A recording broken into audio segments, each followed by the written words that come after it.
ANA eLearning Academy is brought to you by CDN Graysheet, a trusted source of rare coin and currency valuations since 1963.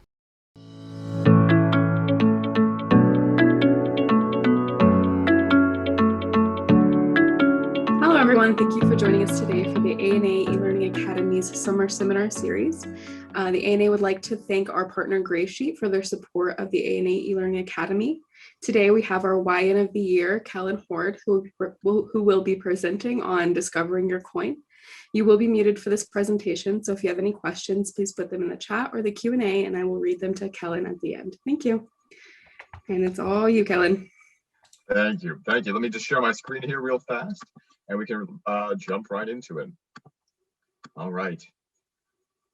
So really, I was asked to give a reprisal of my presentation earlier as part of the ANA eLearning Academy back in March about discovering your coin, which I was thrilled about because this is a subject about which I'm very passionate. I've been collecting for several years now, and really learning more about the pieces in my collection has been the highlight of it. So I hope that I might be able to provide you all some insight on how to do that for your own collections. Some of you may do this already, but maybe perhaps some new strategies will be presented today.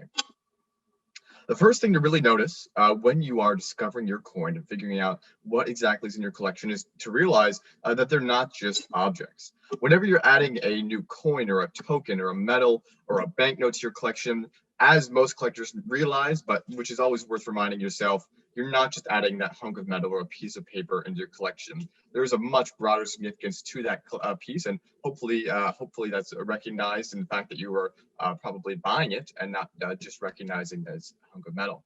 And when you're buying this piece, it's important to remember that there is a broad context to it.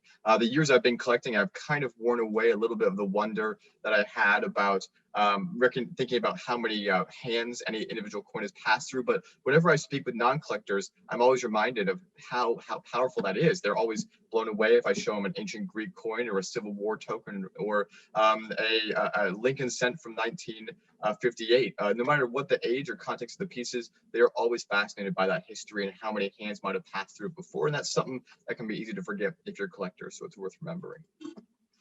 And the context, recognizing that full context and analyzing your piece is really important in order to have that full appreciation for your collection. And so hopefully by recognizing the context through this presentation, you can gain a further appreciation.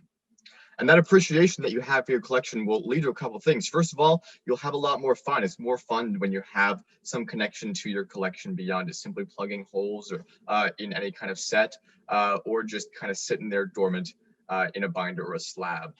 You also, I found personally, I have more passion for the hobby when I have appreciation for my collection. I'm passionate about learning about history personally, but if you're passionate about art or economics or politics or anything like that, you will be able to really appreciate that more and appreciate the hobby more when you recognize this context. You'll also be able to have a better sense of community. When you find out more about your pieces, it's more likely that you'll find similar collectors with similar interests. You'll likely find shared threads between yourself and others in both the public and collectors. And so that sense of community will grow even stronger the more sense of appreciation you have. And we'll dive into that more in a bit. And finally, you'll have a stronger appreciation for the hobby as a whole, recognizing that numismatics is really a quite powerful thing to do. There's a reason it's the king of hobbies and the hobby of kings, and part of that is the appreciation that each individual collector, anywhere up or anywhere down from a king to a 6-year-old, is going to appreciate. So let's talk about the methodology. How do we go about checking to see what exactly is in our collections, whether that be a coin, token, paper money, or metal? First of all, when you're looking at a numismatic object, there's a couple questions you can ask yourself, and they're pretty easy to remember. They're part of the lexicon, and it's who, what, where, when, why, and how. And so, of course, the question that every detective asks themselves, and you in this case as a numismatic detective, should be confronted when you're looking at any piece, and it can be anything. There's usually an answer to these questions. And so in this presentation, we'll dive into each question and kind of how you should be processing that in your mind when you're either looking to buy a piece or you've already acquired a piece. How should you be answering these questions for yourself in order to fully appreciate it? Let's first start with who. There's two who questions you should be asking yourself. Who owned this and who collects this? So in terms of who owned this, really looking at the provenance, looking back at what past collectors own your individual piece can really provide a lot of insight. And this is going to be much easier to do if you have a more expensive or rare piece, but it's also not always impossible to find previous owners for more common or less expensive pieces. You can usually start with the person you acquired it from. You ask, where did they get it from? And so on and so forth back. You can track that back. But even with more popular, more well-known pieces, if you're buying more expensive things, likely in the auction catalog or somewhere else, there's going to be a provenance for you to track. And that really does provide appreciation. I have a friend in numismatics who recently acquired about $100,000 piece, and in the catalog, he was able to see who had previously owned this coins, and it was a lot of famous collections had possessed this coin, and that gave him a much broader interest in the piece because he could tell that these really established, smart, intelligent collectors before him had appreciated this piece as much as he did. So the ability to determine the provenance, as it says, will be heavily dependent on where the coin was acquired, whether it be an auction or a dealer or a friend or a private transaction, wherever else it may be, but it's definitely possible to track that down. The other question is who collects this? Finding similar collectors who are collecting in a similar vein as you are will pay dividends for you, and it can really be achieved fairly easily to find people who have those similar interests. There's a lot of specialist organizations. No matter what your niche is, there's probably a numismatic organization for it. Everything from transportation tokens to numismatic literature to broad collecting as a whole. The internet's also a great resource for finding people who are passionate about this. There's numismatic forums and social media and email. So you can always check out to see who else might have a similar vein of passion to you. Also, simply asking. If you already know a collector or multiple collectors, a great strategy is to simply just ask them if they know anybody who has a similar interest as you, and it's pretty likely that you will be able to find somebody who shares your passion. So by finding out both who has previously owned the piece and also who currently collects the piece, you're not only going to be finding appreciation for the coin itself, but you're also going to be finding other people who appreciate that coin and can share that experience with you, which is going to make it a lot more fun. So here's a little example from a recent auction listing. I don't remember exactly what piece this is, but you can see in the auction listing, they listed out the provenance from the Bushnell collection, which is a very famous collection, to the Parmalee collection, again, very famous, Waite Raymond, Virgil Brand, etc. There's a lot of different things that are a lot of previous owners who are quite famous and quite accomplished, and it allows for a good appreciation of those pieces. All right. Let's dive into the what. So every numismatic object has a story. And this story is something I've covered in a lot of previous presentations, which I think you can probably find online somewhere. But I'm really passionate about the stories myself. That's what really draws me to the hobby, and is what really draws a lot of even non-collectors to the hobby who would never, ever be interested in collecting coins, but still find immense interest in the stories behind them, my mother included. But also even at school, I've found myself in a habit of bringing relatively inexpensive numismatic objects to school and showing them off to students and explaining the stories behind them, and there's just utter fascination. Racketeer nickels are one good example. I've shown those off, and every time they make waves among even non-collectors. So those stories are behind every single piece that you're going to encounter, and it's your job to find what those stories are. And you can do that via the who, what, where, when, why, how method as well. So identifying those stories is always a really fascinating part of the hobby, and you'll find connections that you never even knew existed.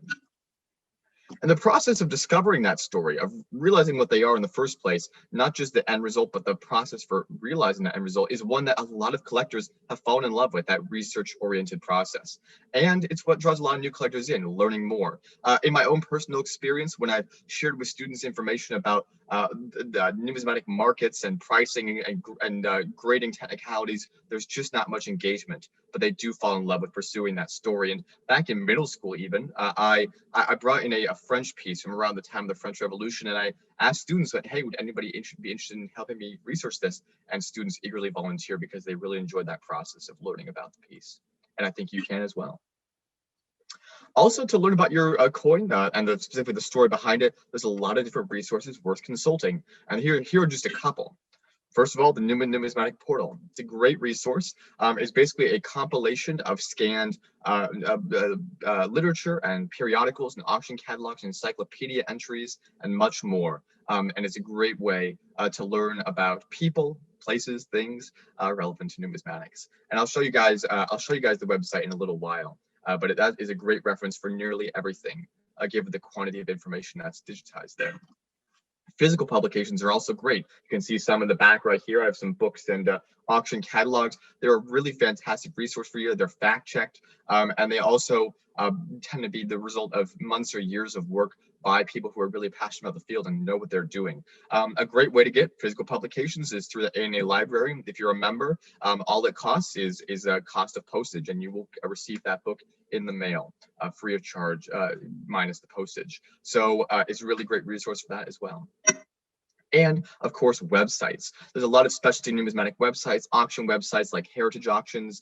Social media forums are plentiful for numismatics, such as the PCGS collectors forums and more, and Coin Community and Coin Talk are a couple, to name a few. Social media has really blown up as a great reference and resource for many collectors. Facebook is big, Instagram is big. So if you have a Facebook account, find a Coin Facebook group, which will likely have thousands of members, and you'll be able to probably get any of your questions answered. And then, of course, there's scholarly sites like the American Numismatic Society site, American Numismatic Association, etc. They tend to have a great amount of information for you and are more scholarly focused. And people, of course. If you're ever at a coin show, which seem to be coming back in person now, asking around, talking to the dealers there, talking to the different experts there will really be a great source of information for you and will pay dividends in your research of your coin, token, paper money, or metal. And here's the logo of the Newman portal. Let's talk about where and when as well.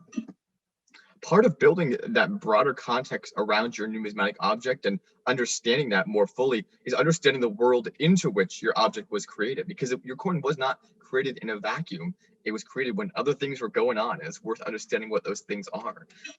Having a broader historical knowledge is not only just independently a fun thing to have, but also is key to understanding your object and understanding why it is the way that it is. And having that where, when context is going to not only help you from a scholarly angle, understanding how the coin is in an educational sphere, but also in a market-oriented way. For example, if you happen to know that your coin was struck at a mint that happened to be in a war zone at the time, in whatever country, there was a war going on in that country, and you know that as a result of that, the coin was, or most of the coins of that series were more weakly struck, it is likely that you will go into the market understanding, because there was a broader war going on, that the coins are going to be more weakly struck overall, and you can account for that accordingly as you are buying or selling a piece. So it even helps from that more financial aspect, in addition to the fun part of it just being an educational adventure. And honestly, most of this information is available for free. That's on the web with plentiful resources about every time period and every place in history, just about, or even the library. It doesn't even have to be a numismatic library. Your local library likely has information about the time period or the location that you're collecting, and that can provide you a lot of really great context for your collection. It's also great for exhibiting. If you're ever exhibiting at a show, that broader historical context is going to be key to creating a good exhibit and likely an award-winning exhibit. So it's a win-win. But it'll pay dividends even beyond exhibits in your collection building efforts to understand why the world into which your piece was created. And let's do the question of why. Now that you know the context behind your object's creation, you should look into the piece itself. You understand when this piece was created and how, or you understand when and where and what the story behind it was. But now let's look at the piece itself, whether that be a coin, for example. And the questions you should ask yourself, and this is a quote from a pretty famous collector, is why this design with these devices and descriptions in this denomination, in this metal, at this weight, at this time, and not others? It's a very multifaceted question, but it's an important one and one that will really help you identify the why.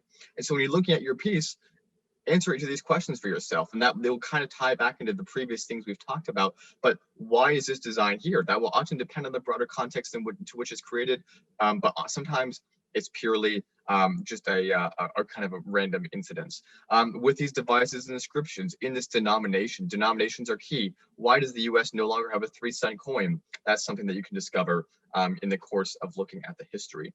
In this metal, of course, both the fineness and the purity and also which metals used is going to be really key in not only building your collection, but also appreciating your collection at this weight, at this time, and not others. So these questions right here are really an excellent reference for you when you're looking at the object itself and understanding why this piece. And let's jump into the last question, how? A great method is the internet, honestly. The Newman Numismatic Portal, as I mentioned earlier, the social media and forums. How are you learning about these pieces? The internet is a great way to do so. Auction websites, organizations, miscellaneous websites. And let me share with you all a couple examples of those. First of all, I will share the Heritage Auctions website. So Heritage Auctions has a great archive of pieces they have sold in the past. And by looking through this website, you're able to learn quite a bit. So this is an example listing that you might find from a piece that they previously sold. It pictures a piece from the predecessor to Columbia University. It was a medal given out from the university as part of a literary prize. And I was down in Dallas recently. I actually got to hold this piece just before it sold at their headquarters. Fantastic piece. But if you want to learn more about it, all you have to do is simply scroll down. Of course, you have these images here, which allow you for that visual learning, but also there's quite a bit of written description. And the more expensive the coin, this one sold for about 66,000, or this is a medal rather, but the more expensive the piece, the more lengthy the description is often going to be. But this description is an example of a great one for learning about your piece. For example, we learned right here how many exist. There are 3 in existence and only 1 in private hands, this one. And then we get into the history, and there's quite a bit detailed out here about that history, and it goes down quite a ways. So you can learn quite a bit from these free to use resources that will help guide your search and your journey as a numismatist. And of course, as I mentioned earlier, here's that provenance right there. So this is a very worthwhile resource checking out, and Stax Bowers also has a very similar resource. And then, as mentioned a few times, this is the Newman Numismatic Portal.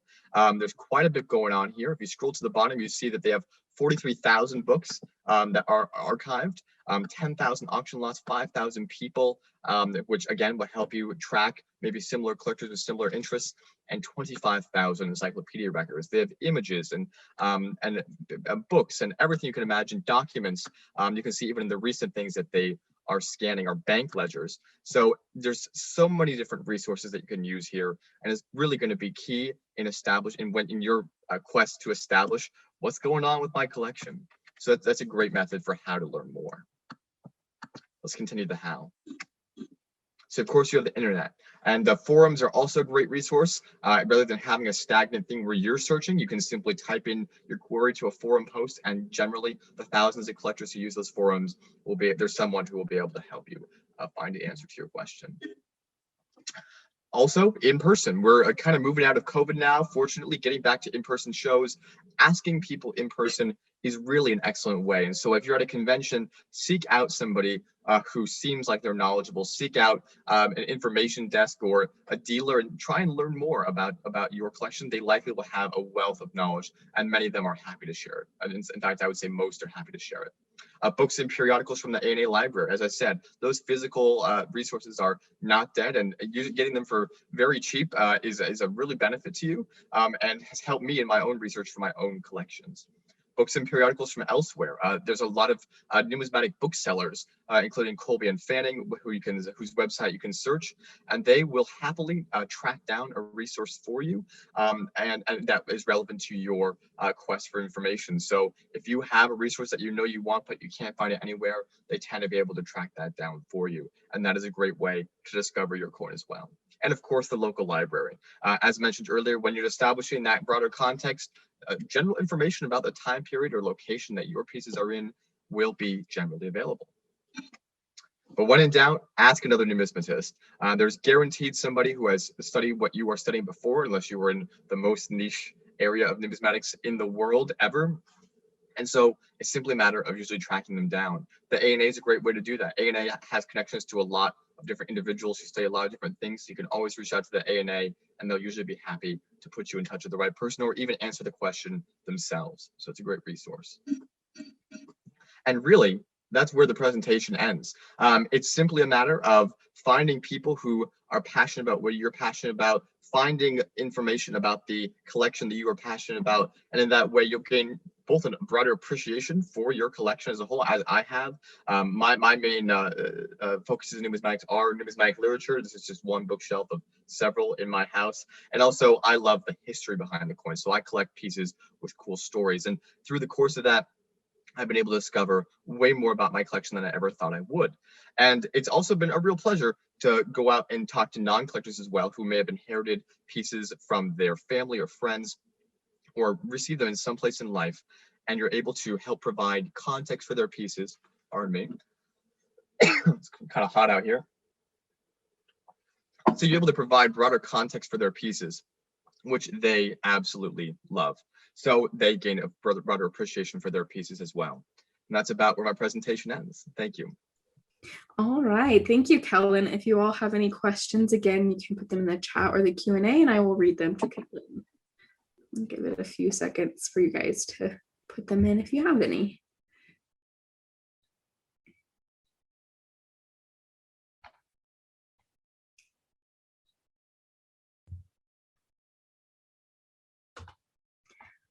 All right, well, if there aren't any questions, we'll go ahead and end then. Thank you again, Kellen. It was a wonderful, oh wait, we got one, maybe. Okay, what was your first book? It's a really good question. My first book was, I think, A Kid's Guide to Coin Collecting, back when I was 9. It was not a scholarly book nor an in-depth book, but it was a great kind of launching pad into it. But really, by asking around other collectors and refining my own passions, I was really able to discover quite a few good resources and obviously expand my library. I also see a thing in the chat about the eSylum. That's a great resource as well, not only for learning and for your own edification, but also for queries. If you have a piece that you don't really know about, there's a huge 6,000 person community, 6,000 plus person community there that can help guide you. Okay. This one I'm going to rephrase. Do you think that numismatics are dying amongst young people? No.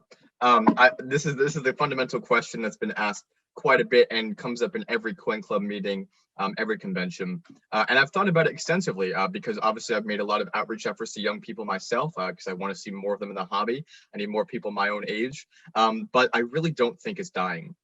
There's a couple of reasons for this. I think, first of all, I think it's just moving. And by looking at social media, seeing Instagram and Facebook and seeing the collectors on there, their average age is significantly younger than you're seeing at an in-person show. I think an in-person show is key for collectors to really become quite active and lifelong numismatists. Going to summer seminar, going to a convention is the way to really solidify that and make them more of a numismatist rather than just a collector or an accumulator. But it's a good start that they're online, and we can reach out to them on there and start bringing them into the fold. For example, on TikTok the other day, which is a video app that is heavily used by younger people, I came across an account, and it's an account solely about coin collecting, and it has 1.3 million followers. That seems like a very good following to me, considering the fact the average age of TikTok users is under 18. So by noticing this, it's clear that there's an audience and there's an interest, and the comments and all the videos in that 1.3 million follower account were all really excited, passionate inquiries. So not only has numismatics just moved online, which I still feel we need to bring these people in person and we can reach out to them online, but also this has been a conversation for decades. There's always a fear that younger people are leaving the hobby. And what tends to happen is that students will get really engaged in their high school years and kind of drop out during college, drop out when they're raising a family, and then after their families kind of left the house, they start collecting again. So a really important thing is, first of all, reaching out to them when they're a youth and really establishing that passion for life so that they can come back to it later, but also exploring strategies to keep them engaged through their college years, through their raising the family years, etc. So there's work to be done, but I'm not concerned that the hobby is dying. Okay. How long have you collected? How did you start? And what is your main interest? Absolutely. I started collecting when I was 9, so that was 8 years ago now. I started in a kind of weird way. Some grandparents of mine would travel quite a bit, and they'd bring me back foreign coins. And I just kind of took the foreign coins and dumped them in a jar and didn't think about them anymore. When I was a couple months later, With a spontaneity typical of 9-year-olds, I just kind of dumped them out of the jar and realized that they were kind of cool looking. And so that was really how it got started. I asked for a binder and some 2x2s, and I stapled these inexpensive foreign coins in there and started researching them. And I did the 50-state quarter program, and it launched from there with broad passions about US coins and world coins. And then I narrowed down from there to focus on numismatic literature. I also do some stuff with sample slabs, but really my main passion is a broad set of pieces, not one particular series that I discover has a cool story or cool history behind it that is of personal interest to me. And so on my own personal Instagram account, I post coins that I think just have really cool stories. And that's kind of a subsection of my collection that I share with the world. Awesome. Where do you recommend finding older, rarer numismatic books? Any favorite places to hunt for them?